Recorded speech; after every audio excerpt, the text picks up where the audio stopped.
Türkmen häkimetleri millilik we watansöýçülük talaplaryny güýçlendirip, zordan güzeran aýlayan adamlaryň eklenjini kynlaşdyrýarlar diýip Adatlygyň habarçysy habar berýär. Täze talaplar toýhana, restoran, garwanşhana deskalarynyň başlanyp köçelerde ulanylýan hususy awtologlar hem ölçün alýar. Balkanna habarçymyz bu täzeligiň bir hepde gowrak ozal eşitilendigini, ýöne olar barada resmi düşündiriş almak mümkinçiliginiň bolmanlygyny aýdýar. Balkan vilayatynyň toýhanalarynda we garwanşhanalarynda ýylaty hyzmat edýän işgärler üçin täze geyim esik kody girdilip başlady. Aýal gyzlar uzyn türkmen ýakaly gök köýnek geýmeli. Köýnüň ýeňi kilte bolmaly däl, gursagynda baýdak sekli bolmaly diýip habarçy bilen gürleşen restoran işgär aýtdy. Onuň tasdiklamagyna görä, ýylaty hyzmat edýän erkek oglanlaryň köýnekleriniň ýeňine baýdagyň suraty, çep tarapyny gerp suraty bolmaly edildi. Yerli hünärmen jemgyýetçilik mihmanhanalaryna hyzmat edýän işgärleriň geýmeleşikleriniň suratlarynyň telekeçileri bir hepdäniň dowamyna paýlanyp berilendigini we ýylaty 19-njy maý içenli täze milli libasda hyzmat etmek tawsyrygynyň berilendigini aýtdy. Ýöne millilik ýa-da watansöýçülük talaplary diňe jemgyýetçilik naharhanalarynyň çägine galmady. Bu meselede polisiýa işgärleri hem işçileşip başlady diýip habarçy aýtdy. Türkmenmejde ýol polisiýasynyň işgärleri hususy uloglary saklap, sürüjleri uloglaryň torpedasyna vakuumly ýelmenýän kiçi baýdak nusgasyny serdaryň öň aýna kileýlenýän 9-12 ölçegdäki suratyny 20 manatdan satyn almaga mejbur edýärler. Bu talapdan boyun gaçyran ulog iýelerini 700 manat jerime salmak, sürüjülük şahadatnamasyny 3 ýyllap gadagan etmek haýwaty atylýar diýip anonimlik şertine gürleşen sürüji aýtdy. Aýry-aýrylykda gürleşilen we anonimlik şertine pikirini aýdan bir näçe Balkanlynyň pikirine görä, bu çäreler watansöýçülük bahanasy bilen edilýän uly biznes oýunyna meňzeýär. Annaýyň baýdagy depelemek hem uly bahana boldy. Aslynda bu ýagdaýyň arkasynda netijeli bähwet, pul peýdasyny görýän we hökümete ýakyn durýan telekeçileriň duranlygy iki ussuz diýip Adatlygyň söhbetdeşi Garlandiýada ýaşaýan türkmen aktivistiniň hereketleriniň käbir adamlar tarapyndan peýda görmek üçin ulanylýanlygyny öňe sürdi. Adatlygyň söhbetdeşleriniň tasdiklamagyna görä, Balkan sewtini büdjet edaralaryny işleýän adamlaryň öýleriniň daşyna baýda gasmak, öýleriniň törüne prezidentiň portretini asmak hem talap edilýär. Bu hökmany her öýde baýdak prezident suraty asylgy bolmaly edildi. Mezbur astyrılan baýdak ýa-da portret bilen watansöýçülük döredip bolmaýar. Watany süýdürmek üçin büdjetçilere eli uzadan ýere ýeter ýaly aýlyk bermeli. Mejburi çäreler netijesinde bir döwüm çöregizar büdjet işgärlerini halka watany beter ýigrendirýärler diýip Balkan awatly sürüji aýtdy. Söhbetdeşlerimiziň käbiriniň pikirine görä, watana bolan söýgü watandaky ýaşaýyş, durmuş şertleri bilen bir baglanyşykly bolup durýar. 90 manada baýdak, 50 manada portret satyn almaga mejbur edilýän büdjet işgärine artykmaç aýlyk ýok. Ol bu datlary maşgalasynyň çağılarynyň rızkylyndan kesip alýar diýip türkmen wasyly pedagog döwlet emeldarlarynyň, telekeçileriň, adamlaryň boýnuna dakýan watansöýçülük biznesiniň ýöneki adamlara diňe ziýanlygyny öňe sürdi. Onun pikirçe Türkmenistanyň watany, döwlet nişanlaryna bolan syýlak hormatyň ýokarlanmagy üçin 100 miňläp watandaş daşary ýurtda däli watanyny gazanç ederýäli şert töretmeli. Baý bolar ýaly halky gow aýlyk zähmet haky tölenmeli. $30 pensiya, $100 aýlyk alyp maşgalada ýejek nahary gaýgy Türkmenistany nädip watany söýsün. Ol adamlarda söýgü diýen duýgunyň ornuny nädip çörek tapmaly diýen alada bar. Kimler tenni satyp çörek tapýar diýip söhbetdeşimiz aýtdy. Türkmenistanyň döwlet baýdagy hakyndaky kanunyny, beýleki döwlet nişanlary baradaky kanunlarda olaryň şekilleriniň naharhany işgärleriniň eşiklerine çatylmagy, hususy ulaglaryň we jaýlaryň törüni bezemegi. Bu meselede häkimler derejesinde berilýän görkezmeleriň ýerine ýetirilmegi barada hiç bir zat aýdylmaýar.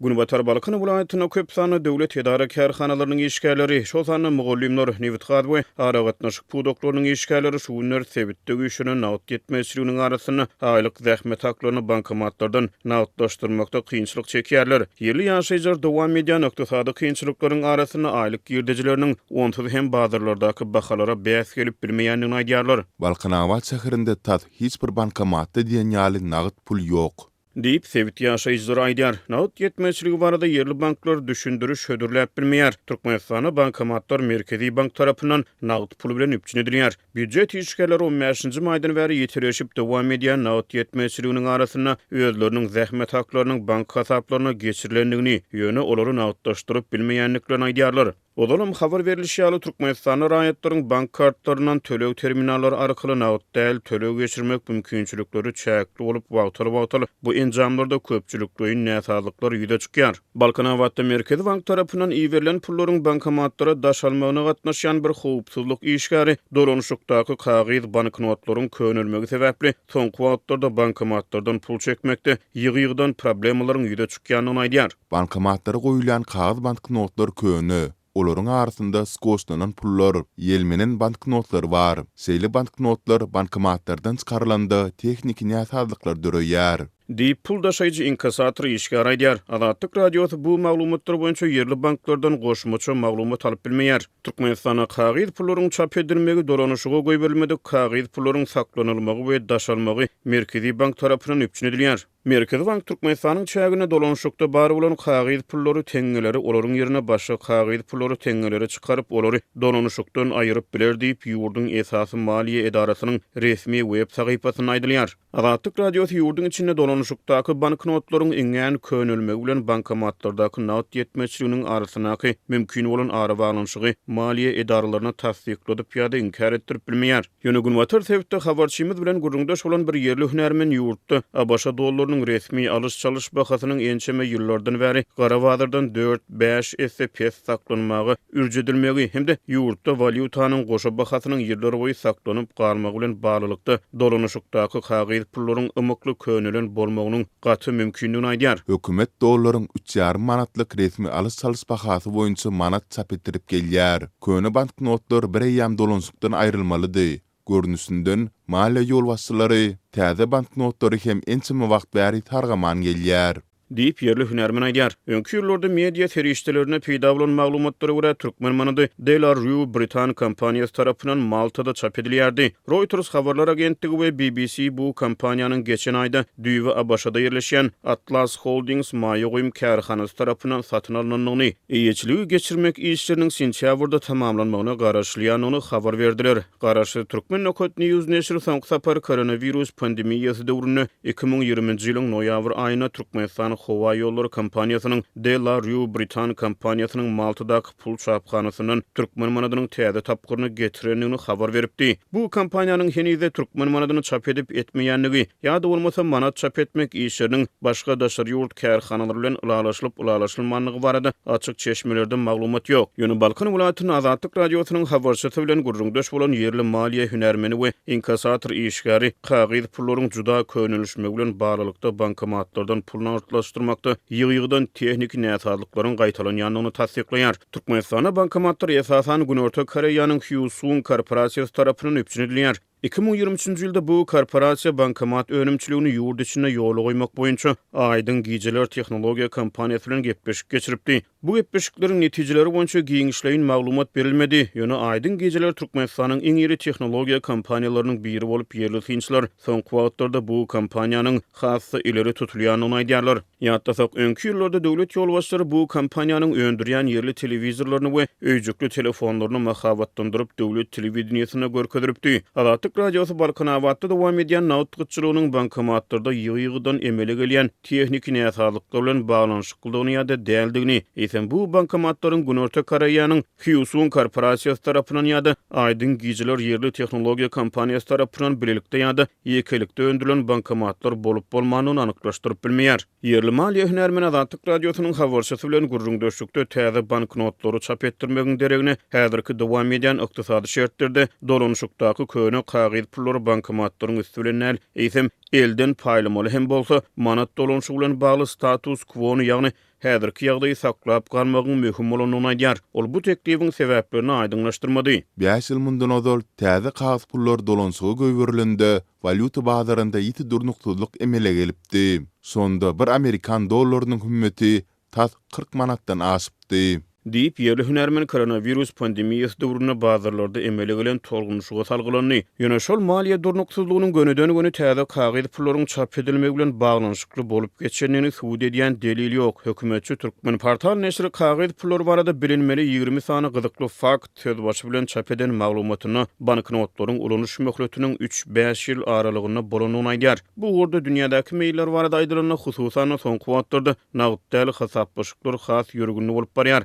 Atatürk radiosynyň habarçysy häzirki wagtda Günbatar sebitde dowam edýän nagdy ýetmeçiliginiň arasyna gara bazarda bir ABŞ dollarynyň 20 manat töwereklerine bahalanýanyny habar berýär. 2000 dollar 40 000 manat bolýar diýip daşary ýurtda zähmet çekýän dogan garyndaşlarynyň iýerilen valyuta serişdelerini ýaňy ýakyna gara bazarda milli manada almaşan ýerli ýaşaýjy Atatürk radiosynyň habarçysy bilen gurrun döşükde aýtdy.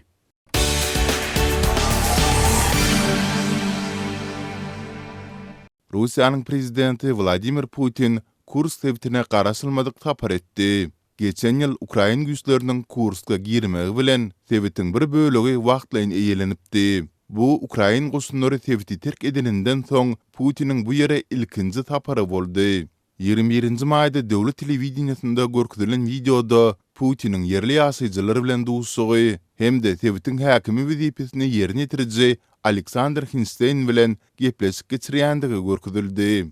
Geçen ýylyň awgust aýynda Ukraina güýçleri garaşylmadyk ýagdaýda Russiýa girip Kursk sebitiniň takminan 1400 kvadrat kilometr meýdanyny gözegçilik astyna alypdy. Geçen ay Moskwa Ukraina goşunlaryny sebiti terk etmäge mejbur edendigini we çudusyň dogly tamamlanandygyny eglan edipdi. Putiniň bu tapary onuň Ýewropadaky ikinji jahan urusyndan bäri iň iri we gany çaknysy bolan Ukraina urusyny tamamlamak boýunça geçirilen parahatçylyk gepleşiklerini gizikdirip, gepleşik stolunda pozisiýasyny güýçlendirmek maksady bilen mümkin boldugyça köp ýer eýlemäge finansiýandygy baradaky aýplamalaryň arasynda amala aşyryldy.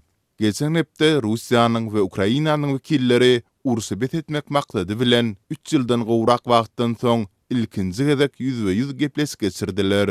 Emma gepleşiklerde uly öňe gidişlik bolmady. Sol sebäpli Amerikanyň prezidenti Donald Trump 19-njy maýda Putin bilen 2 saatlyk telefon arkaly söhbetdeşlik geçirdi. Onuň netijesinde Moskwa o katyslyklary bethetmek boýunça şertleri öz için alýan memorandum taýarlajakdygyny wada berdi. Synçylar we Ýewropaly diplomatlar muny Kremliň bil katlaýyn gizikdirmesi diýip häsiýetlendirdiler. Amerikanyň döwlet sekretary Marco Rubio 20-nji maýda Senatyňda Sargatnaşyklar komitetinde çykyş edip, Trump'yň Moskwa garşy täze sanksiýalar girizmekden saklanýandygyny, sebäbi onuň häzir sanksiýa haýbaty atylsa Ruslaryň gepleşiklerden çekilmeginiň mümkindigini we olaryň gepleşik stoluna oturmagyna mümkinçilik bermegi gymmatly hasaplaýandygyny aýtdy. Ýewropa Birleşigi we Britaniýa 20-nji maýda Russiýa garşy täze sanksiýalar bukçasyny kabul etdiler.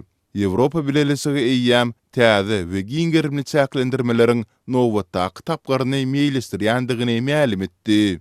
Kremliň medeniýet wekili Dmitri Peskov bolsa Moskwanyň gepleşikleri bil katlaýyn gizikdirýändigi baradaky aýplamalary reddetdi we ähli taraplaryň ýagdaýy çözmek urunda dinamiki iş alyp barýandygyny aýtdy.